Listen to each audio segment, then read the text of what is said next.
Hello my beautiful hammerhead and welcome back to another video. So today we are back with a Black Library review. I am so excited for this. It is action-packed with unnecessary bloodshed and the best dad in the mortal realms ever. If you don't know what I mean, let's look at Brand's Oathbound. So obviously we're gonna talk about the Black Library novel Darkoath, a Gunnar Brand novel, which is fantastic. I'm really happy about it. I just finished it today, and it is written by Chris Thursten. This is my first novel by him, or rather first story as a whole, and I am pleasantly surprised because I went in without any expectation, of course, because again, I didn't know any other story or I wasn't aware of it. Let's just say it this way. And yeah, well, at first it was like, oh, it's a chaos story. I'm not the biggest chaos fan if it's not Slaves to Darkness, the big ones, let's just say it this way, the armored ones, or my favorite ones, the Disciples of Tzeentch. Because I'm a little bit over saturated with Khorne and Nurgle over the 20 plus years of the hobby, because the first 10 years were basically just Khorne and it was not really the best depiction of chaos. Again, let's just say it this way. And over the last couple of years we only had so much Nurgle, and we only get a little bit sprinkles here and there with Slaanesh, and again my favorite Tzeentch. So, and this one was, okay, they are Chaos Undivided. Let's just go in. This is going to be interesting. So, of course, we have here Gunnar Brand, our, well, main protagonist. We have his daughter, Singri. We have Broken Nadia, we have Dendril Direbrand, and Tanari Techblood. So this is beautiful that we have the models here. Let's just begin at the beginning. If you know the story of Dawnbringer Book 6, Hounds of Chaos, this is at max a week after the events of Hounds of Chaos. This is straight, the Maw appeared and actually just exploded. And they are just running away from Blight City, sorry. And because it's still expanding, it's still going west. And they are just like, we are trapped in the mountains, we have to go. And stuff is happening all around us. Something is really, really wrong here. All the time, everyone is just like, we helped do this. We are at fault as well. And then other tribes as well are in the same boat, just like them. And of course, in the Adamantine chain, there were 13 tribes, and the 13th tribe was the one, of course, that helped the Skaven, which is a little bit cliche, but it was fine because there was a little bit of a plot twist inside it right early in the beginning, but I still don't want to spoil it because it was a really pleasant surprise for it. But we get to meet survivors of the mountain tribe of Urjoks, the one who got fused to his throne in Dawnbringer Book 6. And everyone is just like, oh, survivors. Fantastic. But there are a lot of other stuffs happening. So I mentioned, let's just talk about the things I mentioned in the beginning, with a lot of unnecessary bloodshed. If you have seen the Warhammer Plus episode Monsters, which is the direct prequel to Gunnar Brand's story when he was a lot younger, when his brother was the chieftain, and well, we get to see how the oaths are made. If you don't know the story of the Oathbound.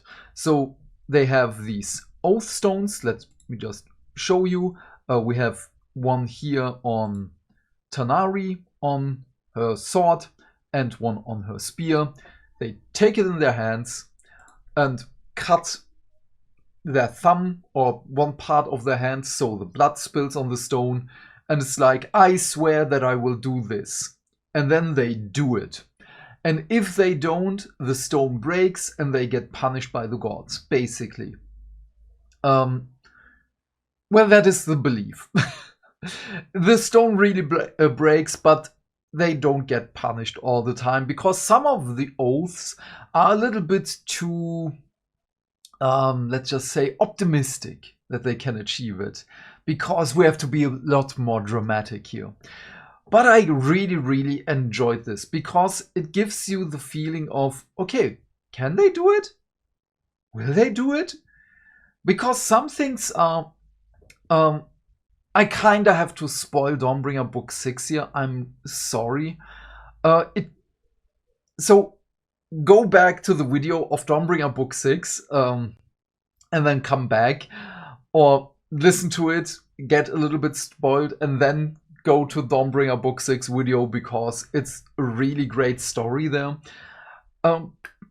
Gunnar swears that he will destroy Screech Vermin King, which he directly in the first couple of pages says, what did I do? Why did I do that in my anger, in my grief, and so on?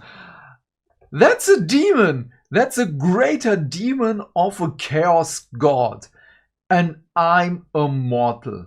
I'm a simple mortal. What did I do?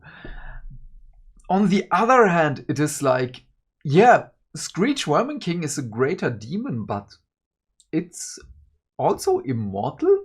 It can't really die. What he can do, so Gunnar, is destroy him once and then his oath is fulfilled, basically.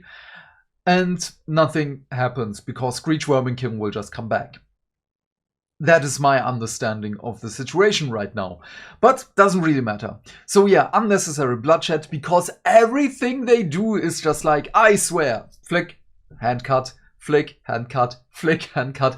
And this is so often that it gets funny at a certain point. And I don't mean that in a bad way. It's just like, how many scars do they have? Do they have iron deficiency? Because they talk a lot about that they are basically starving, not really starving, but they have to ration their food because they're on the move all the time. They're, again, running away from the maw. They're running away from everything. They have to fight other tribes that also survived the cataclysm of Akshi. Let's just say it this way. And at one point they see, about in the middle of the book, the cities of Sigmar, the city men. And that one is also really nice, because not only do we get to see a lot of enormous cockforts. If you don't know what cockforts are, I also have a video about those. But it is like, okay, we can't get near that. We need more people, because the cities of Sigmar are like, okay, chaos is on the Adamantine chain, the mountain range, and the Skaven city just ventures from east to west near Hammerhall. So we need to build a perimeter here. So the tribes are trapped in between. And Gunnar and his people are like, but we have to get past them, otherwise we will die, because they can't survive in Blight City.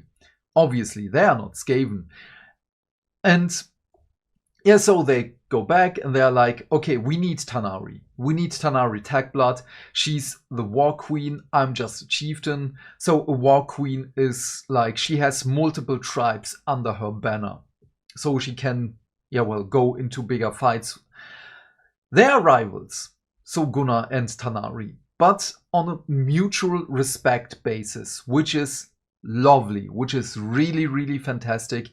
There is no unnecessary drama between them.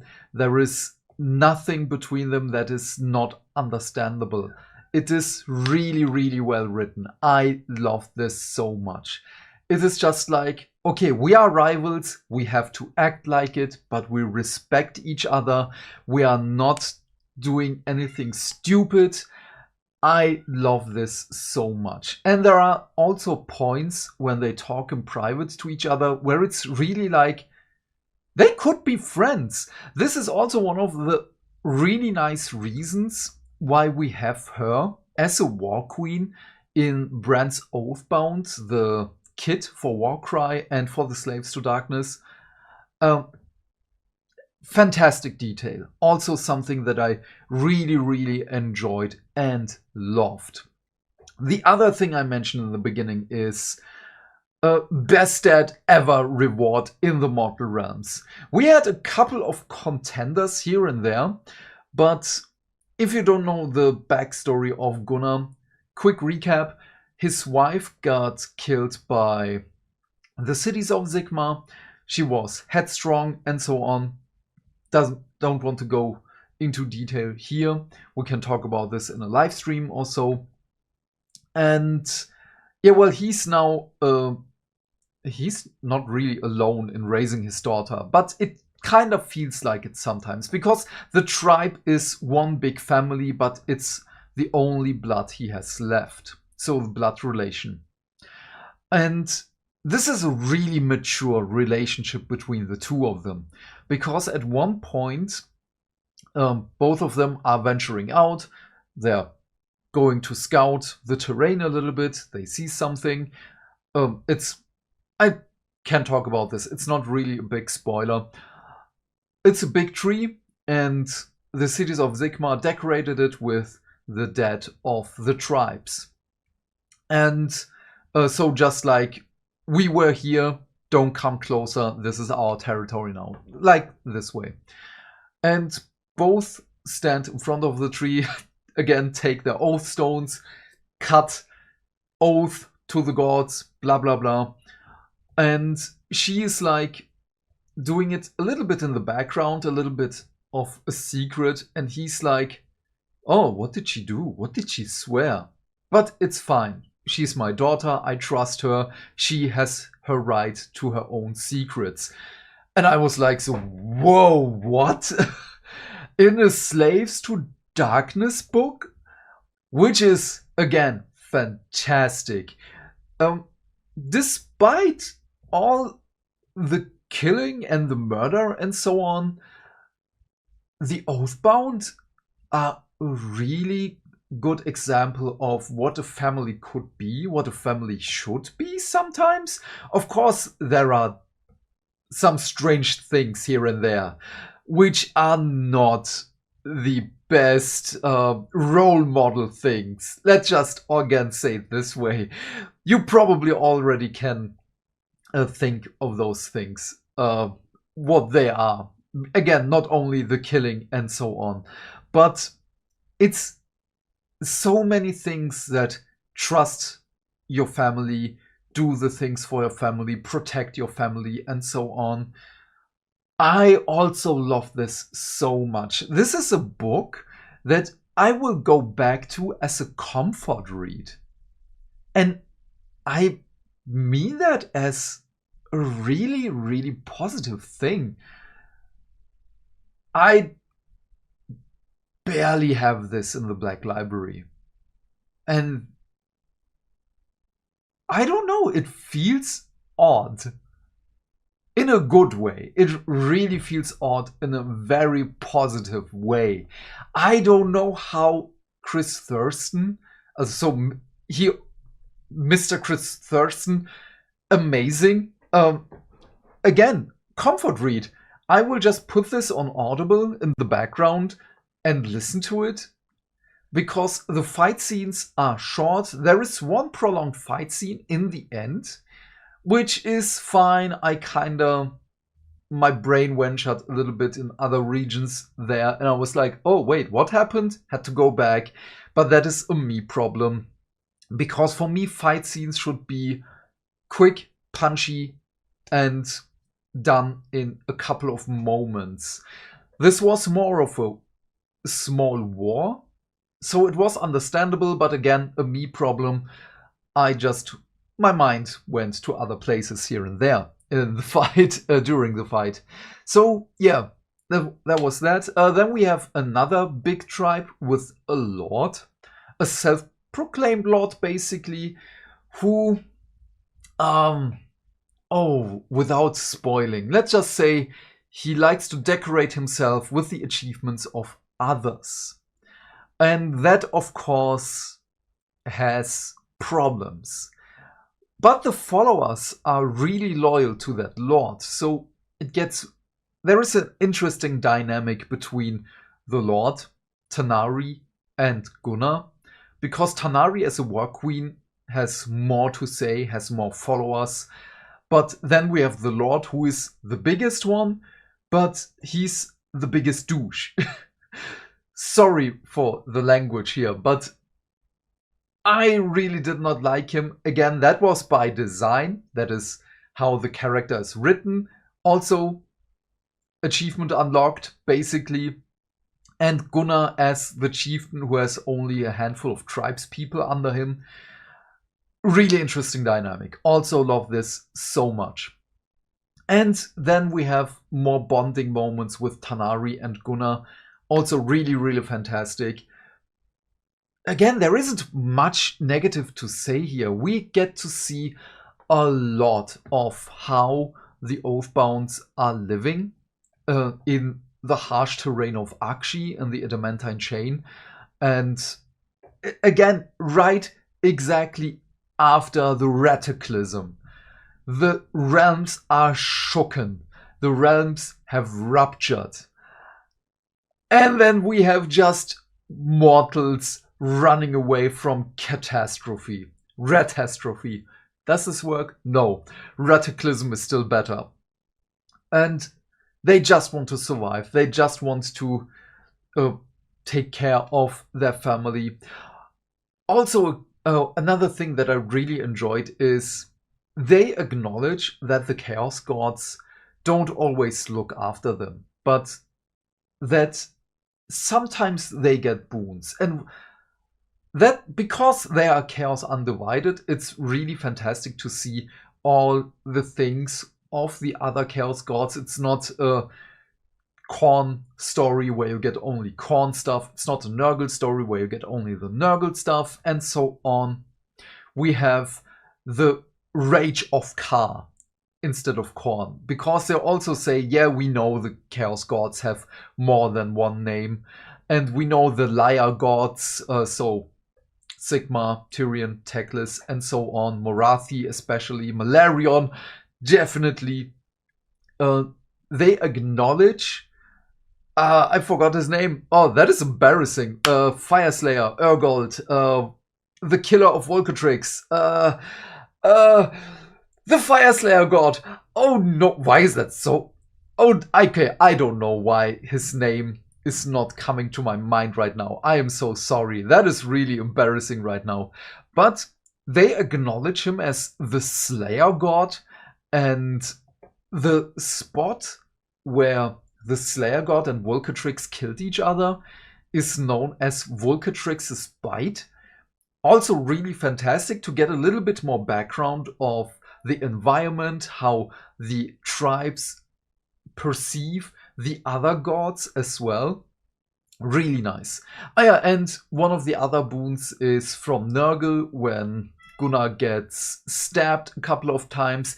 And of course, it's in 3 stab wounds in the marking of Nurgle, so the wound gets closed faster and so on. Fantastic. So it's a really, really enjoyable read. I recommend it if you want to know what's happening again right after Dawnbringer Book 6. Fantastic read, just for that.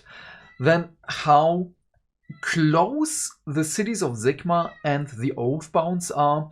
Again, there are so many positive things. I don't have enough time to talk about all the good things in here. Of course, again, there are a couple of nitpicks here and there, but I'm just so happy with this one. This is a definite 9 out of 10 for me, and the only point that I subtract here is the big battle in the end, because that's a little bit too much. But we get to see Gunnar being the best dad ever, we get to see his background, we get to see his past, we get to see how the tribes work with the rival system, basically. So much. Broken Nadia is an amazing character. We get to know how the Dire brands and the brands are connected. So there is so many good things here. I don't know how Mr. Chris Thursten achieved this. It's fantastic. This is definitely on the same level as Mr. Noah Van Nguyen and Mr. Richard Strachan, Dale Lucas, and all the other great authors I have here in my background. I'm sorry, I can't remember all the names. I can't even remember the Slayer God right now. I'm sorry. Again, a completely 9 oaths fulfilled out of 10. And it's just so great. I can't recommend it enough. Go have your own read of it or listen to it on Audible. And I just hope that we will get to see more of Gunnar Brandt and his tribe. I'm excited for it. Oh, a quick editing beard here. I totally forgot to mention, we also get to see the spot where Korgus Kall defeated Gabriel Shorehart. So yeah, this is very interesting because we get to see a lot of the Stormcast armor laying around and so on. And I don't want to spoil this point because it's really, really fantastic. Just a quick addendum here. But what are your thoughts on all of this? I'm gonna cut this short. The video is already too long. Again, I'm just so happy with this. Please leave your thoughts and questions in the comment section down below. I am keen to know what you have to say. And while you're down there or on the left, because sometimes on PC it's on the left right now, please do all the YouTube stuff, because hitting buttons is not only fun, I have to do this now.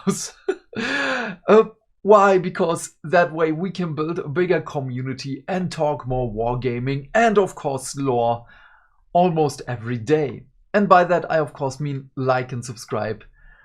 And if you want, you can support me with the links in the description box down below. Otherwise, have a great day, my friend. Stay fantastic, stay hydrated, and I will see you in the next video. Bye, bye, bye.